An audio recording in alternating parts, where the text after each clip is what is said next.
현재 팬데믹이 잦아든 이후에 전세계 많은 이들은 이제 해외여행을 준비하고 떠납니다. 그런데 유독 중국인들은 유럽 국가들의 현지에 도착해서 큰 놀라움을 표하고 있는 상황입니다. 물론 한국이 여러 국가에서 우대받는 것은 사실입니다만 일부 국가에서는 중국이 당연히 대우를 받을 줄 알았음에도 불구하고 오히려 한국인들이 우대를 받는 것입니다. 실제 한국인들조차 당황하며 중국이 더 대우를 받는 게 아닌가 싶은데 그게 아니라고 합니다. 따라서 일부 중국인들은 거센 항의를 하기도 하며 때로는 억울함을 표하는 모습이 나오고 있는데요. 첫 번째 국가는 러시아로 언급될 수 있는데 러시아는 현재 푸틴 폭주로 분위기는 좋지 않습니다만 한국에 대해서는 매우 관용적인 정책을 편다는 소식이 지속적으로 들려오고 있습니다. 심지어 서방과 유럽은 물론이고 대다수의 국가는 러시아에 제대로 들어가기도 어려운 실정입니다.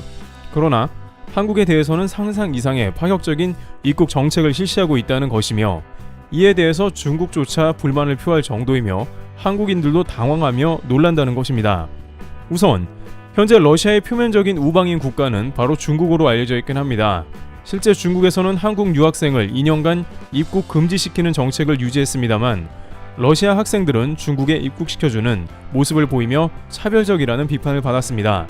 일부 한국 학생들은 중국에 학교를 등록해놓고 입국이 안되니 학업 포기 사례도 생겼으며 대부분 중국에 머물던 유학생들도 학교에는 아예 등교를 못하고 온라인 수업을 받았습니다. 중국에 있는 한국 유학생들은 실험을 비롯해 반드시 오프라인 수업을 해야 하는 경우가 있는데 중국 당국은 한국이 코로나가 심각하다면서 일절 등교를 금지시키는 경우가 많았습니다. 하지만 러시아 학생들은 중국 입국은 물론이고 등교해서 오프라인 수업도 잘만 받은 것이죠. 따라서 또한 국가 간에는 상호주의라는 게 있으니 중국 유학생도 러시아에 자유롭게 간 것이죠. 그런데 러시아 모스크바 시민들은 의외로 중국 유학생에 대한 불만이 적지 않다고 전하는데요. 그 이유는 최근 러시아 사태로 인해서 중국 유학생이 대거 부동산을 구매하는 상황이 펼쳐진 것입니다. 러시아 사태 초반에 루블화는 폭락했는데 마침 이때를 기회로 노린 중국인들이 대거 들어왔고 그들은 집을 반값으로 바겐세일에 구매했으며 이는 중국에 소문이 크게 나기도 했는데요. 유학생들은 가족과 친척의 자금까지 끌어서 모스크바 주택 구매에 열을 올리는 모습이었고 중국 내에 일파만파 소문이 퍼지면서 러시아 주택 규모 대리 업체도 생겨날 정도였습니다. 그런데 의외로 짧은 시간 내로 다시 루블화는 제자리로 돌아왔고 부동산을 구매한 중국 유학생은 2배 정도의 시세 차익을 거두면서 이것을 SNS에 자랑하는 모습도 눈에 띄었습니다. 그러나 이렇게 부동산을 외국인들이 많이 구매하게 되면 전세계 공통적으로 나타나는 현상은 집값이 오르는 것이고 월세가 올라서 주거비용이 많이 오르게 된다는 단점이 발생하는 것입니다. 특히 중국발 부동산 사태로 인해서 전세계 주요 도시가 부동산 상승으로 먹는 것은 하루 이틀 문제가 아닌데요. 그러다 보니 겉으로는 중국이 최우방 국가 같지만 실제 환영을 못 받는다는 소식입니다. 게다가 최근 중국은 러시아의 천연가스 자원만 싸게 대량으로 구입하고 나서 정작 미국 눈치를 보면서 러시아 행보를 반대하는 이중적인 행동을 지속했습니다. 물론 푸틴의 폭주와 전쟁은 멈춰야 하나 러시아 입장에서는 중국은 그러면 안 되지 않냐면서 자국의 진정으로 도움이 되는 국가는 아니라는 의견을 제기하기도 한 것입니다. 반면 한국에는 놀라운 조치가 전해졌는데 바로 많은 나라와는 다르고 현재 시국이 험악한데도 한국은 여전히 무비자 입국을 시행하고 있다며 지난 9월 초 주한 러시아 대사관 공지에 올라왔습니다. 비우호 국가로 분류된 나라가 러시아에 무비자로 들어갈 수 있는 나라는 거의 없는 것으로 알려졌고 특히 서방과 유럽의 많은 나라들과 외교관조차 비자 없이는 러시아 입국이 어려운 상황인데 한국에 대해서는 무비자 정책을 유지하면서 한국인에 대한 환영 의사를 밝히고 있습니다. 또한 러시아에서는 한국의 삼성전자나 현대차가 빨리 들어오기를 바라고 있습니다. 러시아 주요 매체는 삼성전자가 10월에 복귀한다는 희망을 담은 뉴스를 내기도 했습니다.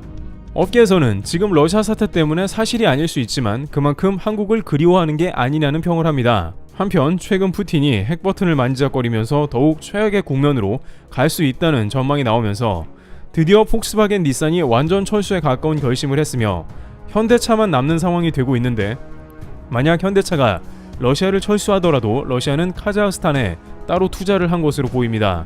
러시아는 카자흐에서 생산된 현대차를 우회로 받을 수 있도록 플랜 B를 가동할 것으로 보입니다. 전쟁이 조속히 끝나 한국과 LNG 운반선 프로젝트 등 할 일이 많으므로 빠른 평화가 와야 할 것입니다.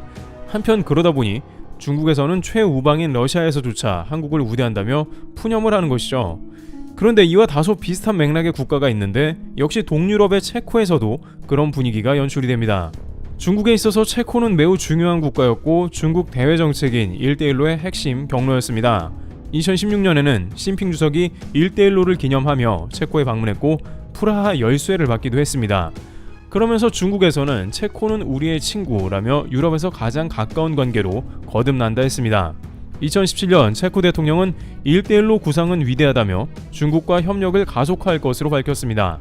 그러나 대부분의 국가가 그렇듯이 1대1로 사업은 중국만 이득을 보는 빚덩이 사업이고 건설을 하더라도 중국인들만 동원되며 현재 체코에 돌아가는 건 환경오염이라는 평이 나왔고 그러다 보니 체코에서는 반중 시위가 있는 등 현재까지 매우 좋지 않은 분위기가 연속됩니다. 특히 친중 도시라는 체코의 수도 프라하에서는 중국이 가장 중요시하는 개념을 거부했는데요. 그들은 하나의 중국 개념을 거부하고 대만의 타이페이와 도시 자매결연을 맺은 모습이었습니다. 이전에는 상하이가 자매결연 도시였으나 이를 끊고 전격 대만의 수도를 지지한 것입니다. 화가 난 중국은 상하이 프라하 노선을 중단시키며 관광객을 보내지 않겠다고 으름장을 놨습니다. 반면 한국인들은 체코에 입국할 때부터 아예 한국인만 들어가는 전용 라인으로 입국하며 당시 입국 심사에 10초도 안 걸리는 상황이 연출되었고 공항은 한글로 도배되었습니다. 체코에서 현대차는 배터리 조립 공장을 세울 예정이며 체코인의 일자리를 제공해줍니다. 또한 차세대 원전 산업에서 한국의 수주를 맡길 가능성도 제기되는 등 협력을 지속하고 있죠. 그러다 보니 중국에서는 체코에 투자를 가장 많이 한 것은 중국이라며 화를 내고 있습니다. 특히 당시 체코에 입국하던 중국인들은 한국인만 입국하는 줄에 들어가려다가 저지를 당하는 등 1대1로를 해준 것은 중국인데 한국이 체코에 가장 대우를 받는 것 같다며 불평을 하는 것이죠. 그러나 중국 당국에서 왜 그러한 대우를 받는지 스스로 잘 따져볼 필요가 있는 것 같습니다. 또한 최근 영국에서 들려온 새로운 소식은 한국인들이 아예 비행기에 내려서부터 입국하는 장소까지 다른 라인으로 걸어가는 새로운 조치가 등장했다고 합니다.